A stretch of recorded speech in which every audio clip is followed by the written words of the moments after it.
Ayan guys, panibagong update tayo sa ating Chinita Princess. Ayan, um, kung matatandaan nyo guys na ito I think 6 months ago lang, di ba nagkakaroon din ng lindol sa Cebu, kung saan nandoon yung taping ng The Alibay.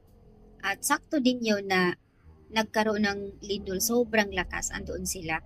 Di ba nga, agad nag-viral yon kasi isang malaking truck kung saan puno ng mga materyales para pamimigay yun sa mga nasiraan ng bahay.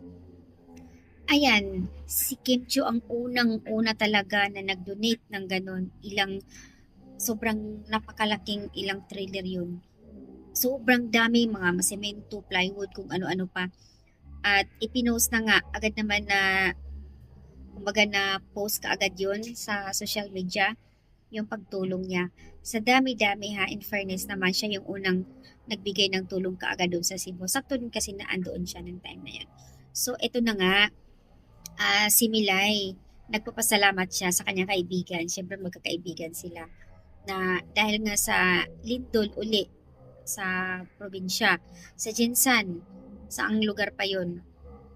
So, naapektuhan I think ang Jinsan kasi doon sa post nila, ito na nga. So, ayan na nga guys. Ayon sa comment dito, ah, thank you kaayo. Si Belay talaga, no? Siyempre magkakabarkada din sila. At pareho silang host pa sa PBB. Thank you kaayo. Grabe ka sa help mo sa Jinsan. Yan po yung sinabi ni Milay Contiferos. Dahil nagbigay pugay sa tulong si Kim Cho. Ikaw Jude ang unang naghatag o tabang simlang sa una. Ikaw din ang unang naghatag noong na may lindol din noong sa Cebu. At karon sa Jensan, nagbigay pud ka. So ayan yung post ni Milay Contiveros at agad naman na syempre ang laking impact ito, no, yung pagpuri ng mga netizens. Talagang andoon yung pagpuri nila kay Kim. Dahil nga, hindi naman bago ito para kay Kim Choi yung pagtulong sa tuwing may nasalantaan, sa tuwing may na siraan ng bahay o anuman trahedya yun, bagyo man or lindol, anuman trahedya yan, talagang hindi na bago ito para kay Kim Cho. Palagi yan siya naandyan. Kim is always jud na sa paayuda basta na ay kalamidad. Kaya lagi may blessings dahil bumabalik sa kanya ang blessings. Totoo naman. So, yan. Kasi sa totoo lang, always on the go talaga si Kim. Sa tuwing may mga kalamidad, siya yung nauuna talaga magbigay ng tulong.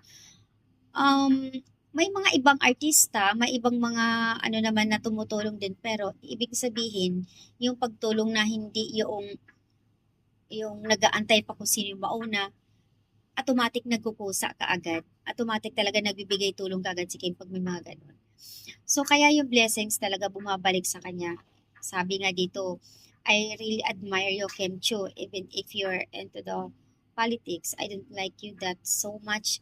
Pero nandahil nga sa pagtulong mo kung saan yung may problem, may kalamidad, andoon ka palagi. Kaya sobrang thankful ng pasalamat ako dahil napakabait mo pala talaga.